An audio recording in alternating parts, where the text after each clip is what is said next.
This is UNLV Football Preview, sponsored by Findlay Toyota.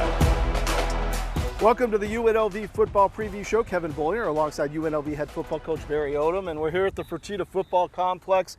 Coach, you, your players, your staff, you've been out here working hard for the last few weeks to get ready for the season. How are things shaking up? Yeah, it's so exciting that game week is here. You look at when we started in January and feel like the days are long, but the weeks are really, really short. And now the opportunity to go put that on display and see how good we can get for week one. I'm excited for our team. Do you see a different level of juice from your players when you get to game week after such a long training camp? I think we'll see some of that, and we did today, and a little bit last week when we started the preparation for game one. The excitement, they can feel it, the energy level, the understanding that now we get to go play against an opponent. It's a little bit crisper, a little bit more of the things we need, getting game ready. And we talk all the time about our practice habits. They're going to be exposed on game day. And the reality of that is now it's here. You've been here 8 months. Has it gone by fast, or just to get to that point, does it seem like it's taken forever to get to game week? No, it's flown by. And you're searching for more hours in the day when you get into it. But it's been a wonderful 8 months. Excited to get this first season started. It is a new era of UNLV football. They have got a fantastic schedule for you to be a part of as well. Take a look. The new era of Rebel football kicks off Saturday at Allegiant Stadium with a 1 o'clock start against Bryant. Then it's time to hit the road at one of the most storied venues in college football, the Big House, and a meeting with one of the early contenders for a national championship, the Michigan Wolverines. That game will be nationally televised at 12:30. The Rebels return home the following Saturday for another nationally televised game against Vanderbilt out of the SEC. Kickoff for that one is slated for 4 o'clock.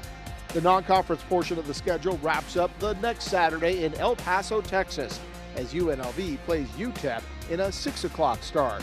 The Mountain West season begins on Saturday, September 30th, and it's a big one as the Golden Pineapple is on the line in the Ninth Island Showdown.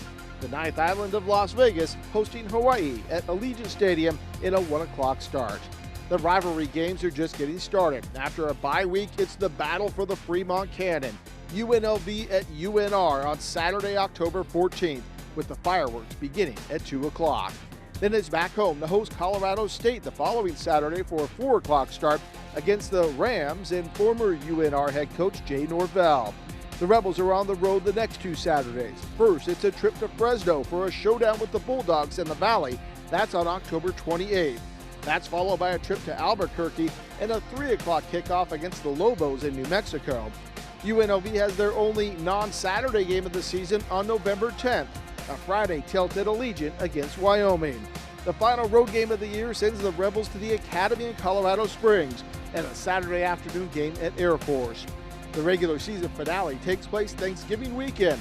San Jose State is at Allegiant to face off with UNLV with a high noon start. 12 games, 6 at home, 6 on the road, every one an opportunity for UNLV football to shine. 1, 2, 3, win! All right, Coach, great schedule.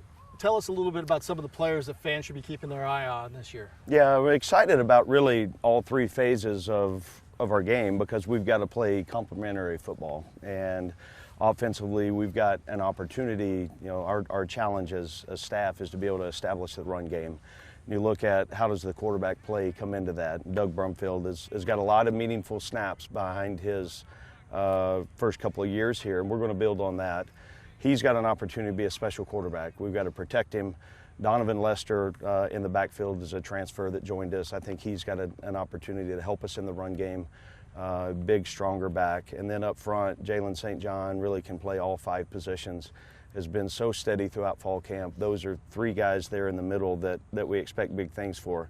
And then on the outside, Jacob DeJesus is a slot receiver for us.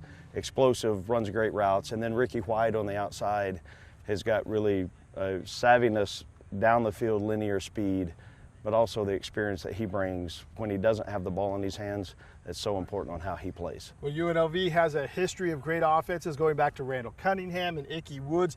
This year going to be no different. The guy running the offense, bringing with him some swagger, a little bit of country, and some Vegas flash as well.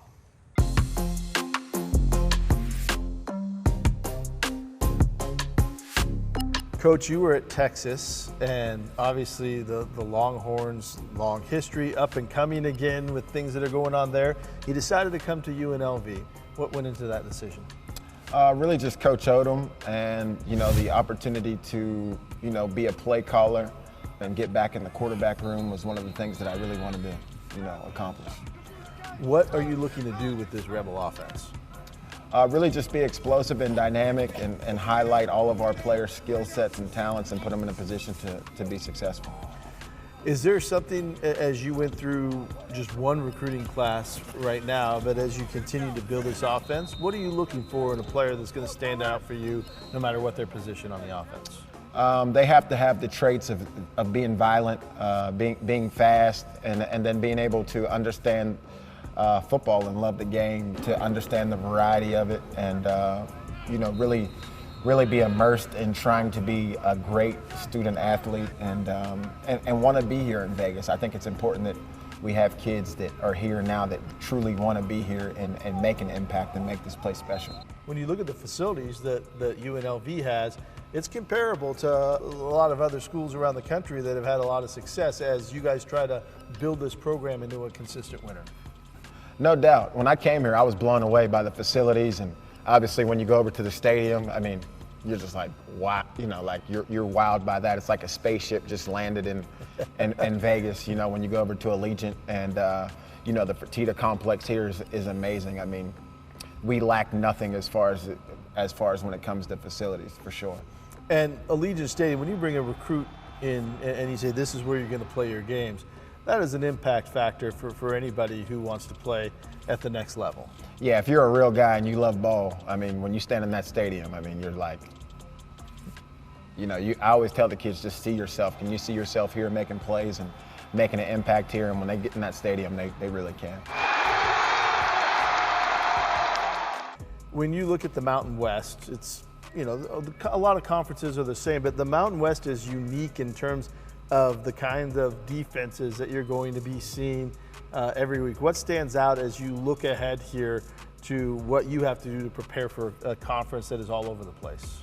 I think it's a lot like when I was in high school, from the standpoint of there's a lot of variety.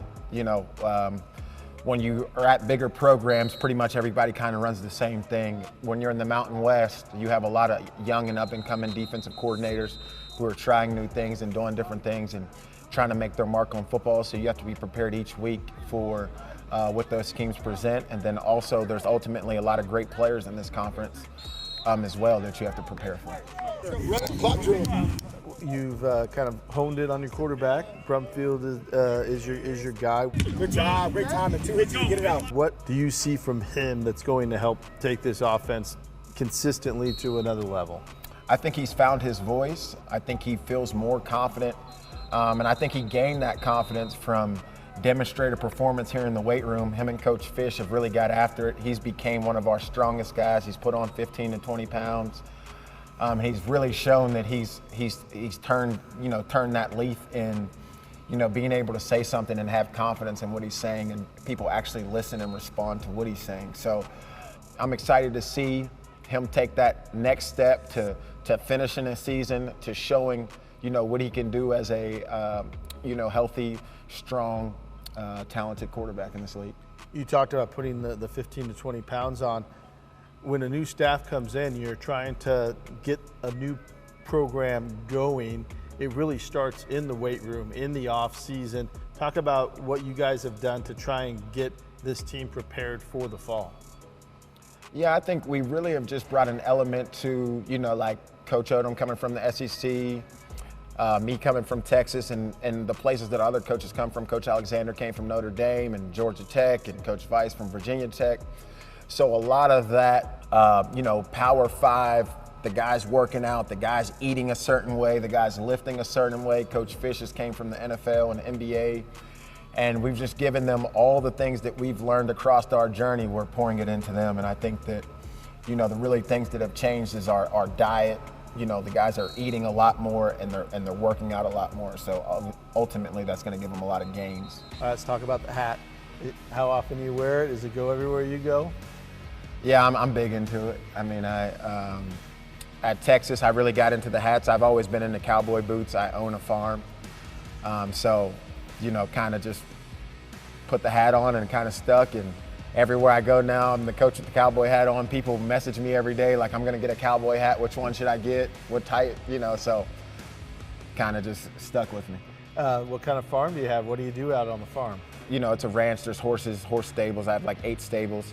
Right now, I'm just trying to figure out what I want to do with it. Do I want to continue to keep, renting it out and doing that, or move on from it and get one out this way?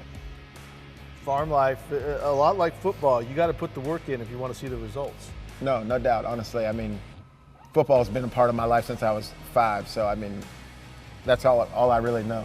By the end of the season, how many of your offensive linemen are going to be in cowboy hats? Everybody always asks me for a hat. I think that's going to be one of my presents to the guys when we get an opportunity to go to postseason play. I think that's going to be something that I would like to do for the guys. Family on 3. 1, 2, 3. Family.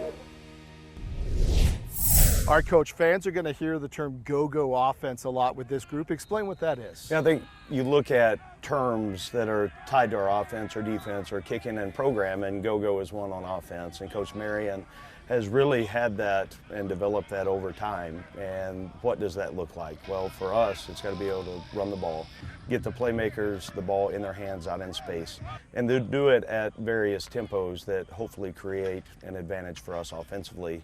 Offensive minds on that side of the ball, they've done a great job collaborating, putting their thoughts together to build what we're going to be this year on offense. Well, Coach, I know fans are looking forward to looking at this offense at Allegiant Stadium. So how are you going to get out there? What are the options for you to get out to watch the games? We're sitting down with Athletic Director Eric Harper to talk about that and the state of athletics at UNLV. That's coming up.